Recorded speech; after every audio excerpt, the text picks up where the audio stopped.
কিছুক্ষণ আগে সংসদে জবাবি ভাষণে প্রধানমন্ত্রী নরেন্দ্র মোদী দীর্ঘক্ষণ ধরে কথা বলতে বলতে তিনি বলছিলেন যে বারবার করে ঘুরে ফিরে আসছিল যে দেশের পরবর্তী প্রজন্ম কোন দিকে এগোবে, দেশকে এগিয়ে নিয়ে যেতে হবে, দুর্নীতির সঙ্গে লড়াই করতে হবে, এ ধরনের আরো অনেক সংকল্পের কথা বলছিলেন প্রধানমন্ত্রী।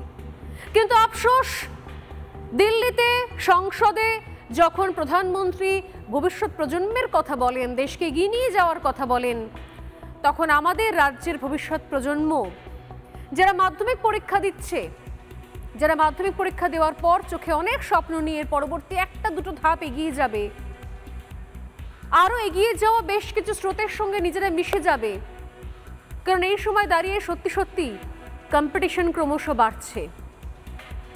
যারা অন্যান্য বোর্ডে পড়াশোনা করছেন তাদের ক্ষেত্রে যে ধরনের সুযোগ, অপরচুনিটি আমরা বলি, যেগুলো খুব সহজে চলে আসে, যারা পশ্চিমবঙ্গের মধ্যশিক্ষা পর্ষদ থেকে পাশ করছেন, আগে যেরকম প্রায় টক্কর সমানে সমানে হতো, এখন কিন্তু সমস্ত রকম দিক থেকে, যদি বলেন সিলেবাস, যদি বলেন শিক্ষক নিয়োগ, সব দিক থেকে যারা মাধ্যমিক পরীক্ষা দিচ্ছেন তাদের সামনে অনেক বড় বড় চ্যালেঞ্জ রয়েছে। জীবনের প্রথম বড় পরীক্ষা, সেই পরীক্ষায় ভালো রেজাল্ট করে তারপর উচ্চ মাধ্যমিক, তারপর গিয়ে একই জলে একই সমুদ্রে গিয়ে পড়তে হবে, যেখানে অন্যান্য board, Bangla medium, English medium সবাই এসে পড়াশোনা করছে, অর্থাৎ গ্র্যাজুয়েশন, অর্থাৎ ইঞ্জিনিয়ারিং, অর্থাৎ ডাক্তারি।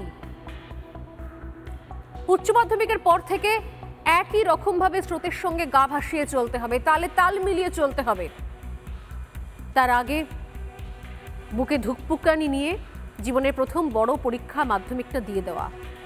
আমরাও দিয়েছি। মাধ্যমিক শুধুমাত্র একটা পরীক্ষা নয়, মাধ্যমিকের সঙ্গে একটা আবেগ জড়িয়ে থাকে, মাধ্যমিকের সঙ্গে অনেক স্বপ্ন জড়িয়ে থাকে, একটা জীবন জড়িয়ে থাকে, একটা প্রজন্ম জড়িয়ে থাকে, একটা পরিবার জড়িয়ে থাকে।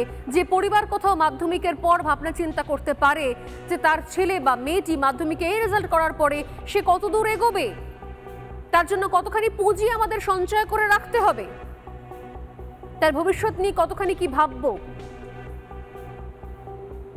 এরকম আরো অনেক কিছু প্রাসঙ্গিক জিনিস মাধ্যমিকের সঙ্গে চলে আসে।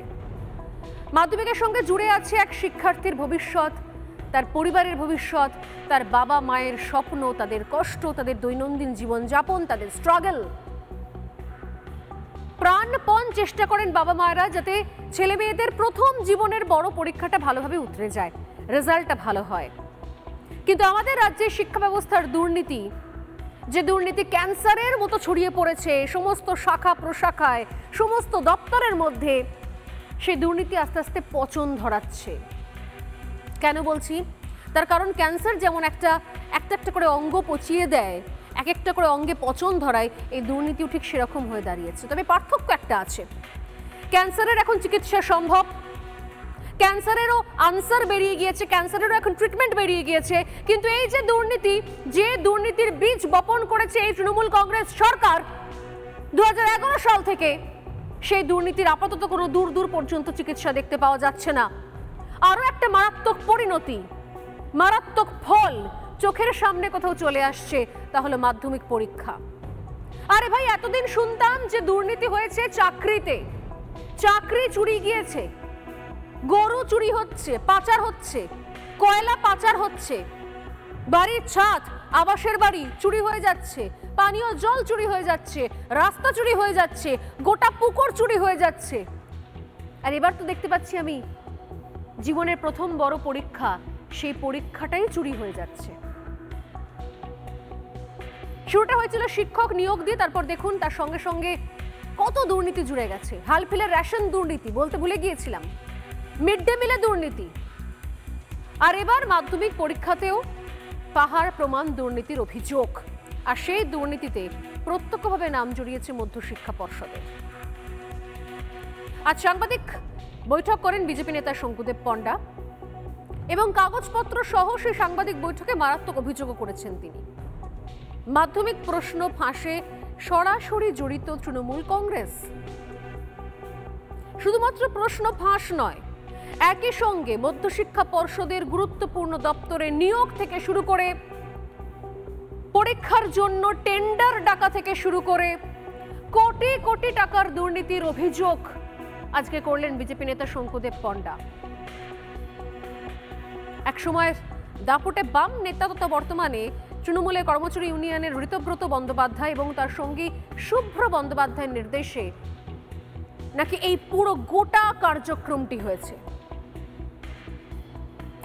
অনেক মহল থেকে প্রশ্ন করছিলেন যে জীবনের প্রথম বড় পরীক্ষা মাধ্যমিক পরীক্ষা, সেখানে প্রশ্ন ফাঁস, সেখানে ছাত্র বহিষ্কার, সাসপেনশন, কি চলছে মাধ্যমিক পরীক্ষায়। আজ সাংবাদিক বৈঠক ডেকে কাগজপত্র সহ একের পর এক মারাত্মক অভিযোগ করলেন শঙ্কুদেব, এবং যে অভিযোগগুলোর পর অনেকগুলো প্রশ্ন উঠে যাচ্ছে সোজাসুজি একের পর এক সেই প্রশ্ন তুলব, বিতর্ক করব। তবে তার আগে দেখা যাক সাংবাদিক বৈঠক করে কি বললেন বিজেপি নেতা শঙ্কুদেব পণ্ডা। দেখুন, প্রায় 13 জন মাধ্যমিক পরীক্ষার্থী প্রশ্নপত্র লিক করেছে বলে তাদের পরীক্ষা বাতিল করেছে। তা মাধ্যমিক পর্ষদের মাননীয় সভাপতি, রাজ্যের শিক্ষামন্ত্রী, দুজনের কাছে আমার প্রশ্ন যে এখনো পর্যন্ত এই কেসে একজনও ইনভিজিলেটরকে কেন বহিষ্কার করা হয়নি? তাহলে রেসপন্সিবিলিটি তাদের বর্তায়, কারণ মোবাইল নিয়ে ছাত্ররা ঢুকলো কি করে, কোশ্চেন পেপার লিক হলো কি করে। 13টা অ্যাপয়েন্টমেন্ট লেটারের কপি দিচ্ছি আজকের জন্য এক্সক্লুসিভলি। আমি নাম বলে ওদের আর বিড়ম্বনায় ফেলতে চাই না। প্রত্যেকের বাড়ি দমদমে। কবে পরীক্ষা হলো, কি প্রসেসে চাকরি দিলেন, 13 জনকেই দিয়ে দিলেন, সবাই দমদমের।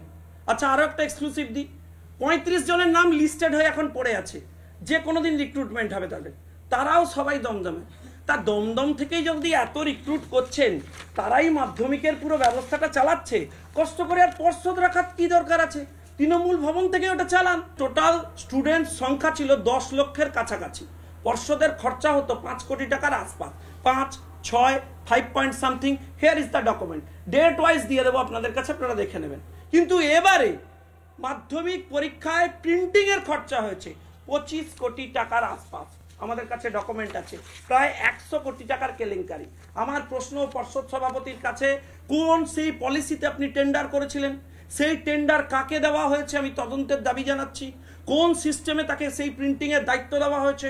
টোটাল কিউআর কোড সিস্টেমটাই একটা জালিগিরির আখড়াখানা হয়েছে, একটা বৃহত্তর স্ক্যাম, এবং কোটি কোটি টাকা নয় ছয় বাংলার ছেলেমেয়ের ভবিষ্যৎ নিয়ে ছেলেখেলা।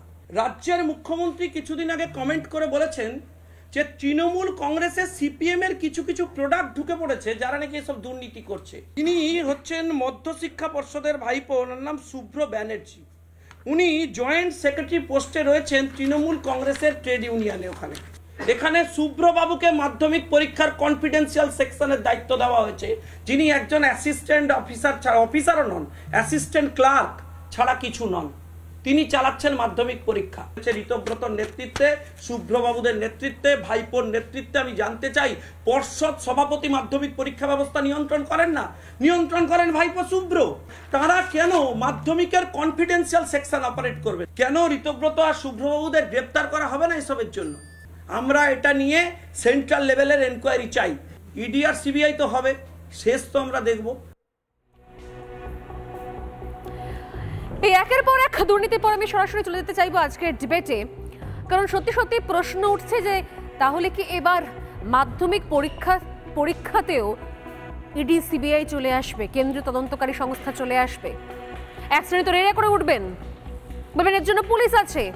যদি পুলিশে থাকে তাহলে এতদিন পর্যন্ত যে কারিগরি দুর্নীতি হচ্ছে বা যে অভিযোগগুলো আসছে সেগুলো হচ্ছে কি করে? শুধুমাত্র এই প্রশ্নই নয়, সঙ্গে পাল্টা বক্তব্য আমি শোনাবো, কারণ রামানুজ গাঙ্গুলি পর্ষদ সভাপতি, তার বক্তব্য আমাদের কাছে এসেছে। 2023 অর্থাৎ গত বছর 4 লক্ষ পরীক্ষার্থী কমেছিল মাধ্যমিকে, সেটা আমরা জানি, বলা হয়েছিল।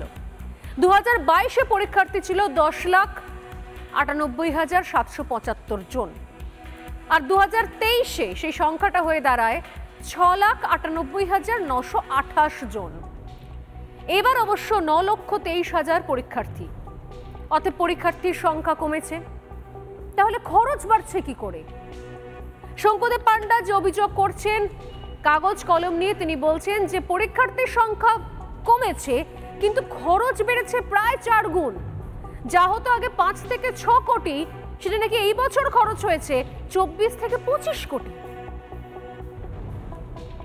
পর্ষদকে সরাসরি দমদম থেকে চালানোর অভিযোগ রয়েছে। আমি একবার শুনিনি যে বক্তব্য বলছিলাম যে পর্ষদ সভাপতি রামানুজ গাঙ্গুলি তার বক্তব্য এসে পৌঁছেছে আমাদের কাছে, তার বক্তব্য একবার শুনিনি, তারপর শুরু করব আজকের আলোচনা। প্রশ্নপত্র বিলি হওয়ার পরে উদ্দেশ্য প্রণোদিতভাবে ছবি তুলে যদি বের করে, এটা ফাঁস কী করে বলা যায়? বা অতগুলো কিউআর কোডের ওপরে কেউ রং বোলাচ্ছে বাইরে বসে, সেটাকে আপনারা ফাঁস বলছেন কী করে?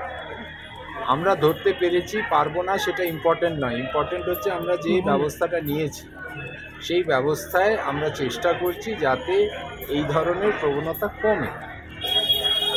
তো আমি আগেও বলেছি যে মূল আমাদের জায়গাটা হচ্ছে পরীক্ষাটা যাতে সুস্থভাবে মনোযোগ সহকারে বাচ্চারা দিতে পারে।